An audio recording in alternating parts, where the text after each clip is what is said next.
Curso mais Bitcoin, link na descrição para parar com a sardinhagem. Eu prefiro que vocês comprem o meu curso que o curso do Ronaldo ou outro curso de qualquer criador de conteúdo do Brasil, porque o meu é o mais completo, que mais tem essa realidade na cara. Então, o curso mais Bitcoin, link na descrição, cupom de desconto CAFÉ50, né? O cupom de desconto 50% é o CAFÉ50. E aí eu vou acompanhar junto com vocês para a gente ver o que o nosso querido Samidana falou aqui nesse episódio do podcast, tá? Vamos lá, vamos mandar o áudio aqui, vamos ver o que ele falou, né? Eu fiz a pergunta. Manda. Eu tava aqui. E até queria agradecer ao Carioca aí, se um dia eles verem esse vídeo aqui, por ele ter feito a pergunta mesmo sem ter... Querendo dizer dos commodities com de bola, medo, né? de preço e tal. Tem aqui a pergunta do Augusto, por isso que eu tô antecipando o superchat. Não é o final, tá, gente? É só porque... Não, só pra gente saber. Pediram pra eu antecipar porque acharam legal. Ó, 34 acharam legal. Acharam legal a pergunta, né?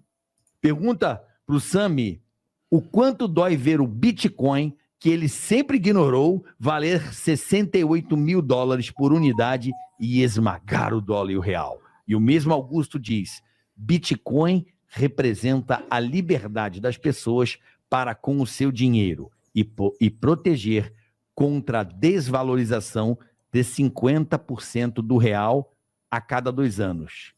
Vamos e lá. aí? Aí eu queria saber exatamente isso, né? Esse superchat não foi com intenção de humilhar ninguém, humilhar o Samidana, usar a imagem dele, ou sei lá o quê. Não, foi com a intenção de provocação, né? A intenção de provocar a crítica, porque eu queria saber, né? O cara aparece para televisões, né? Então ele é uma imagem pública, uma figura pública muito grande. E o cara era um dos principais ali estudiosos lá, que trazia dados. Na época ele fazia também sobre futebol, né? Para a Globo, ele criava várias matérias para a Globo. Então é um cara que tinha uma mídia muito grande, ou tem uma mídia muito grande. E aí o que eu ficava pistola na época, né? Que apesar de eu gostar da forma como ele conduzia as reportagens, cara, quando ele falava sobre Bitcoin, era uma tristeza. Era muito triste, porque atingia um público... ele atingiu um público de milhões de pessoas, milhões de brasileiros, e aí você chega e fala que o Bitcoin é uma bolha, ou seja, quando você fala em rede nacional, você tem que ter propriedade daquilo que você está falando. Se você não tem propriedade daquilo que você está falando, você não entende o que você está falando, você não pode falar. Você vai criar uma ideia para as pessoas de que elas estão investindo num esquema, que elas estão investindo em algo que não existe. E mesmo eu gostando muito do trabalho dele e de outros aí, pessoas que falaram muito mal do Bitcoin nos últimos 3, 4 anos, eu tive que fazer essa provocação, né? Essa provocação ela não teve a intenção de humilhar, né? Não teve a intenção de, eu tô certo e tu tá errado. Não foi essa a intenção.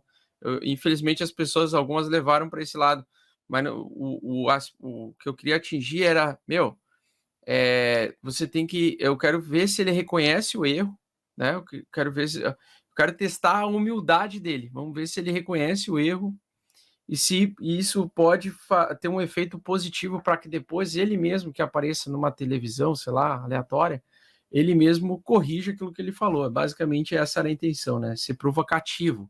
Não ser pau no cu, ser provocativo. Vamos lá. É Augusto Bex. As pessoas falam muito que as pessoas têm que entender o seguinte. Será quanto o Bitcoin? Não, teve momentos na Globo News e na Globo, sempre que você está num veículo de massa... Se você está num veículo de massa, você tem que ter mais cuidado com o tipo de informação que passa. Por exemplo, o Jornal da Globo, que eu fazia, a Globo News é mais nichada. Pra caralho. Que você não vai nunca dar uma recomendação para ir para algo arriscado. Aí é que tá. Que me cansa um pouquinho, né?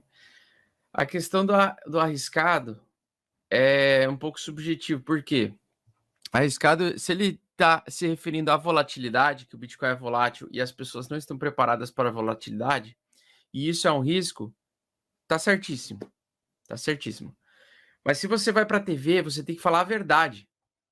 Doa o que doer. Né? Você não pode falar, não precisa falar, não, pessoal, vamos todo mundo comprar Bitcoin, porque Bitcoin, foda-se, vai substituir o dólar e o real no futuro, e uma coisa que pode ou não acontecer, então não existe certeza de absolutamente nada. Mas, ao mesmo tempo, também você tem que cuidar para não destruir o negócio que veio com a proposta de realmente salvar a humanidade em questão da liberdade das pessoas poder usar o dinheiro do jeito que elas querem.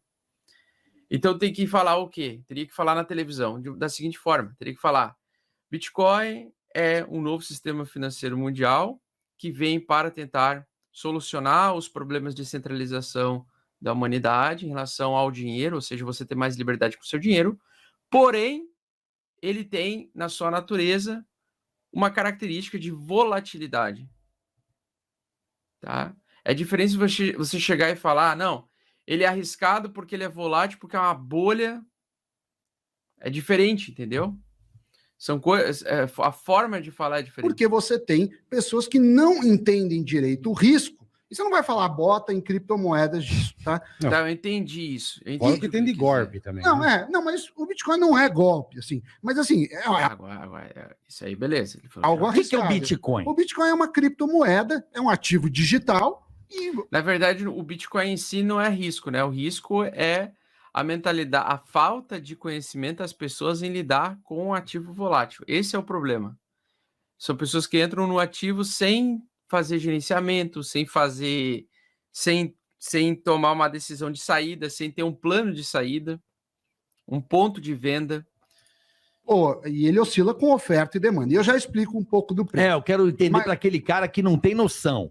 Tipo, minerar Bitcoin, vamos lá. O que é o Bitcoin? Seria uma moeda universal? Não o dólar canadense com dólar americano com peso argentino? É uma moeda que não universal, tem, globalizada? não é uma moeda que tem um país que controla a emissão. Por exemplo, o real a gente tem Uhum. a Casa da Moeda, que Uhum. o Banco Central faz E política, o dólar ele também. enxuga o dólar também, o euro também, o Perfeito. Bitcoin não. Assim como existe o Bitcoin, existem milhares de Quem moedas. gera o Bitcoin? O Bitcoin é gerado, você pode minerar, é como se fosse um código secreto. Quando Ele o Bitcoin ele é gerado pelo software Bitcoin Core, que lança, hoje em dia, são 6,25 Bitcoins a cada 10 minutos na rede, e ele é feito de forma automatizada e pública para qualquer pessoa que queira fornecer poder e processamento computacional para gerar novos Bitcoins na rede, agindo assim como um companheiro da rede, digamos assim, ou um responsável pela rede para validar as transações do ponto A ao ponto B, né?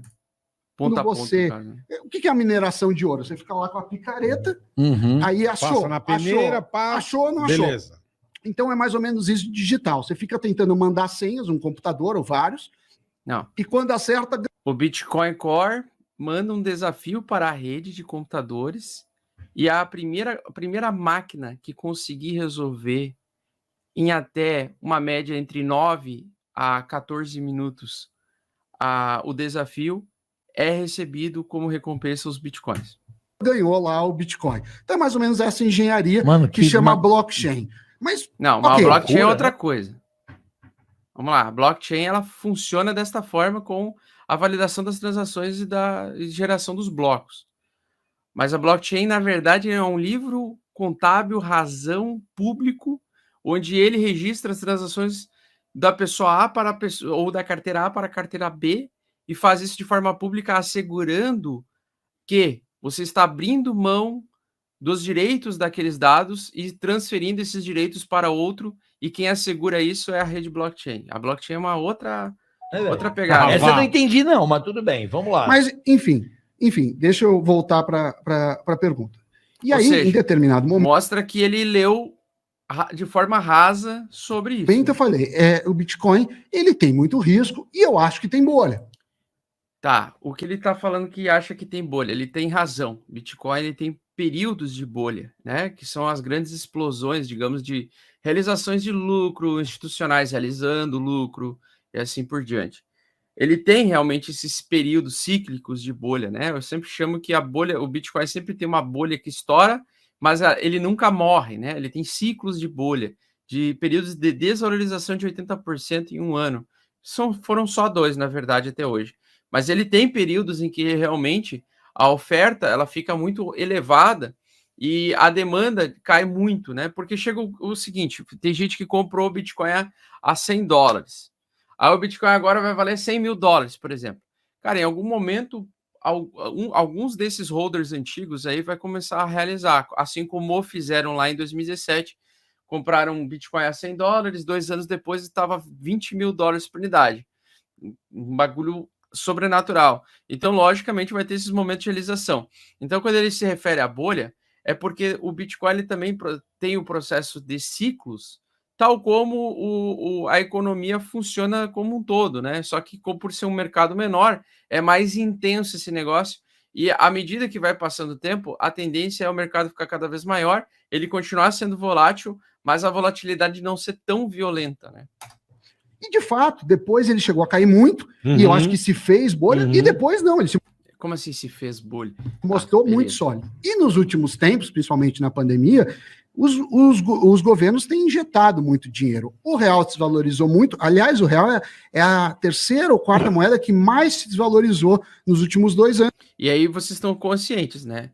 Eu até ia perguntar para eles estão conscientes de que não só o real como o dólar estão se desvalorizando perante ao Bitcoin por causa dessa impressão infinita de dinheiro que ele comentou, mas também porque o Bitcoin ele é finito, né? E essas moedas são infinitas, né? Então, ou seja, você não consegue, eles não vão conseguir disputar com por exemplo, o Bitcoin não vai desvalorizar junto com o real, por exemplo. É impossível isso.